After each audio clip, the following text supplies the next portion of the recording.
over it with alcohol and India ink.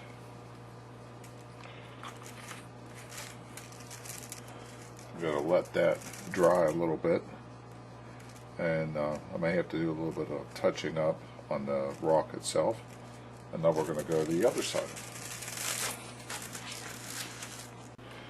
Same thing, raw umber, putting the wash on again.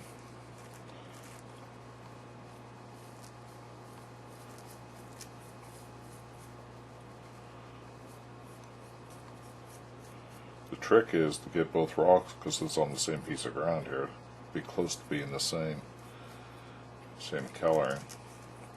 As long as you reverse both steps, you should be okay.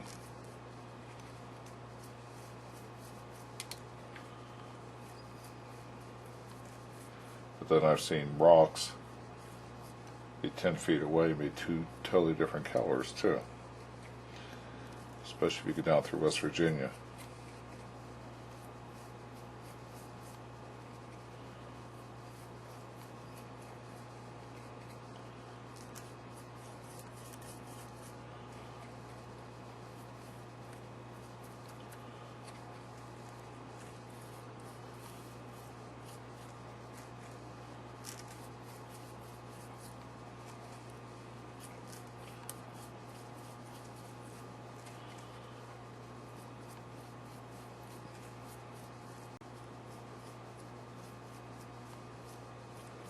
What I'm doing here is I'm just taking a little bit of the raw umber full strength and hitting the faces.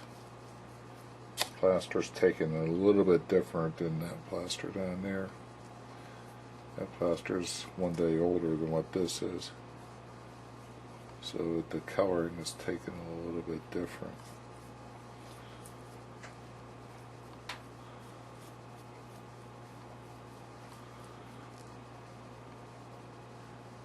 Put the dirt on it anyway, so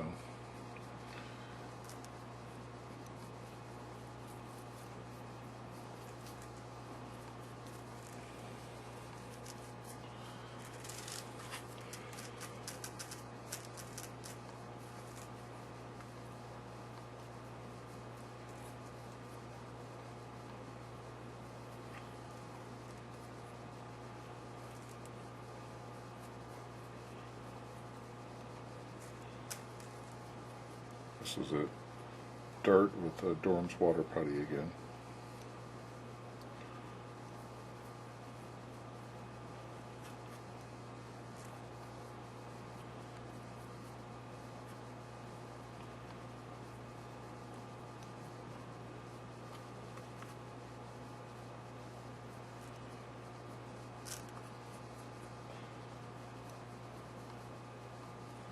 I ended up using a bigger brush this last time on the other piece of rock, and I wasn't real happy with it, so I went to a smaller brush.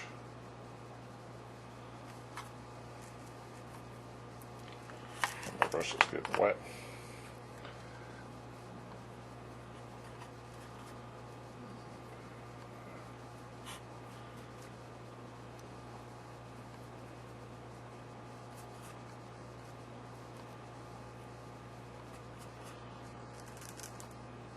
We're going to need to put a little bit of shadow in this with the burnt umber.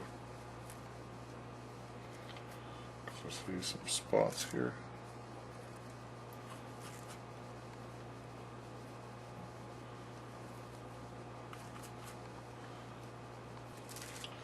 Now I'm going to go back with a burnt umber and put little shadows in.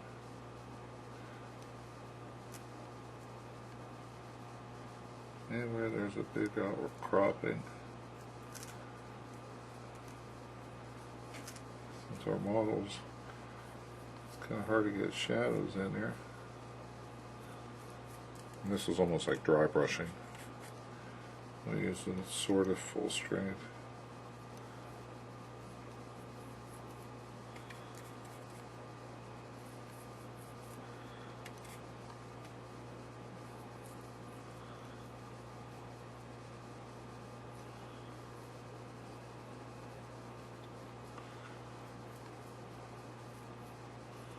Anywhere where there's a little ledge.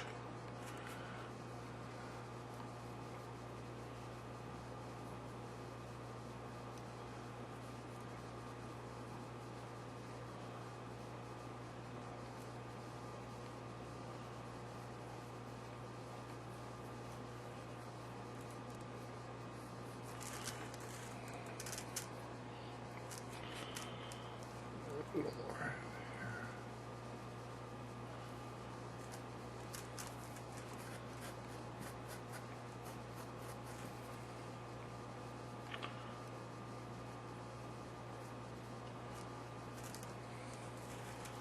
Now I'm going to go over that now. Just a little bit of the ink.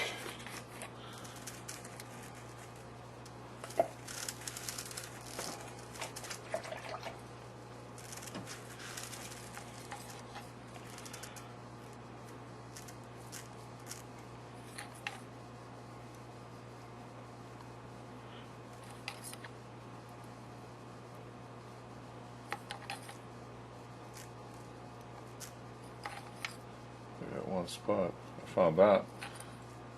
Don't brush it, dab it.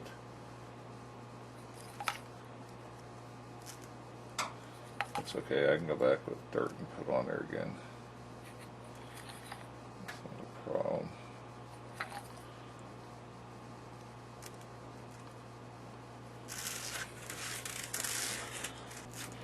What I've done is I covered the roadway next with 50-50 white glue and water, and I'm going to use my very fine dust to start my road.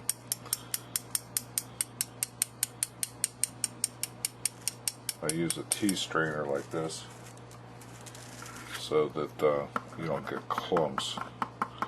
It helps, sometimes you still get them.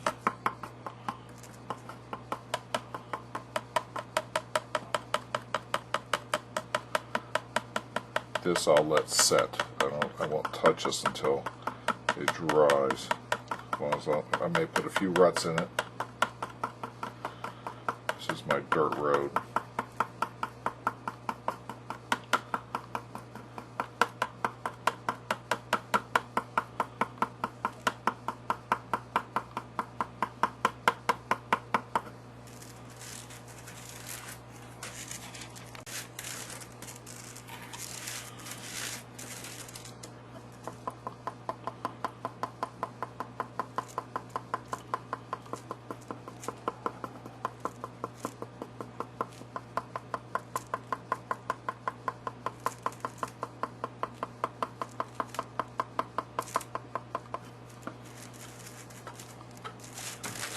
Next that loading dock, I need to go in there and hand put it in there.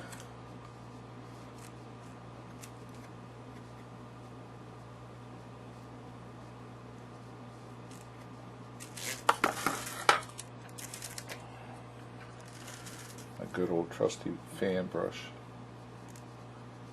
from painting, just to level it off a little bit. Now what I'm going to do is just put in some rut lines.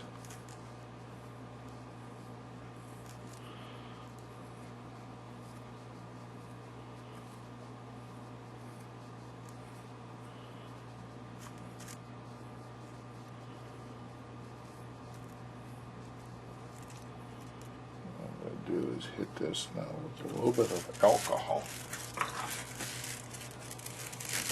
The reason I use the alcohol, it evaporate and it'll run a little bit. And we'll put it back in again. It don't look like much now, but later on when it dries, you'll see. I hope. You never know.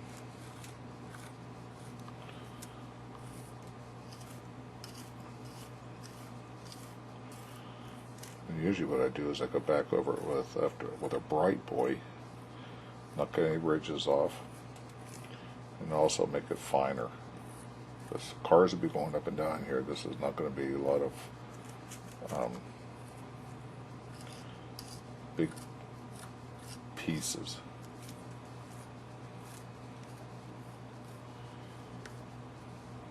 Okay.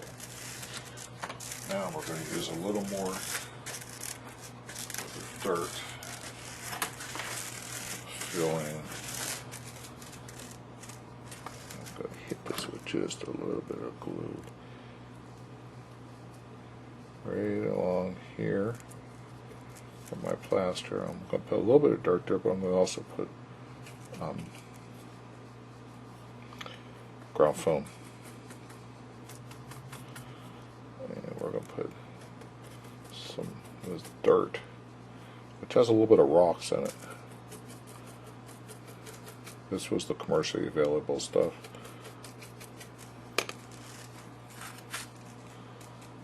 And I'll just put a little bit along in there,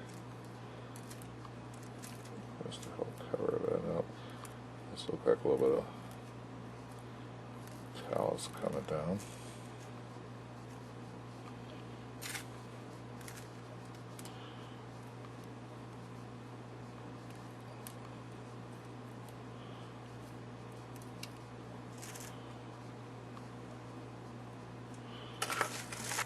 I used Wildenstein's Green Blend as a base for most of the area, like here next to it. But I do use all different ones too.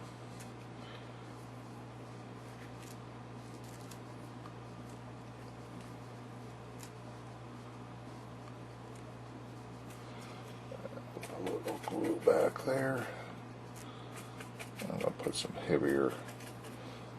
I'm just putting it. Scenery's in layers. It's texture and layers. This is just the start.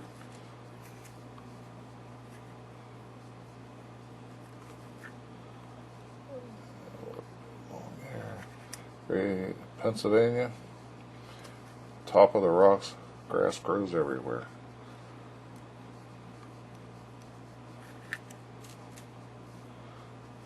That's the reason in summertime it's hard to get good pictures of buildings. There's always some green in the front of it.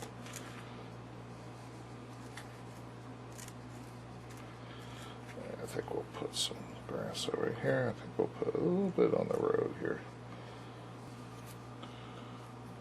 Put some right on this retaining wall.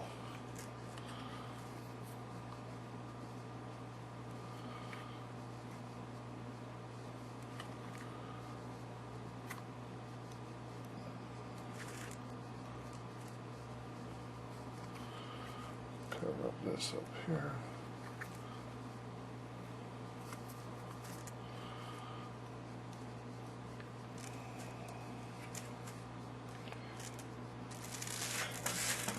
Now we'll come back in with a little bit of coarse. This is, what is this? Spring Green Coarse. It's Scenic Express.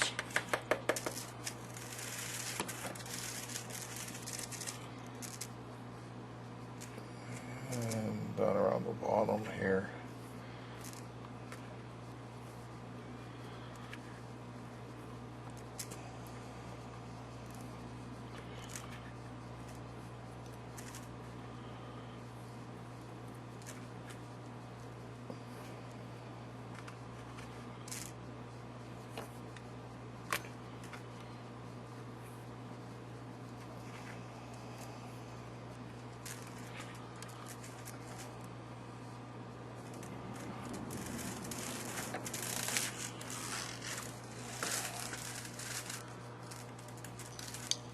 Okay, that's how we got that done.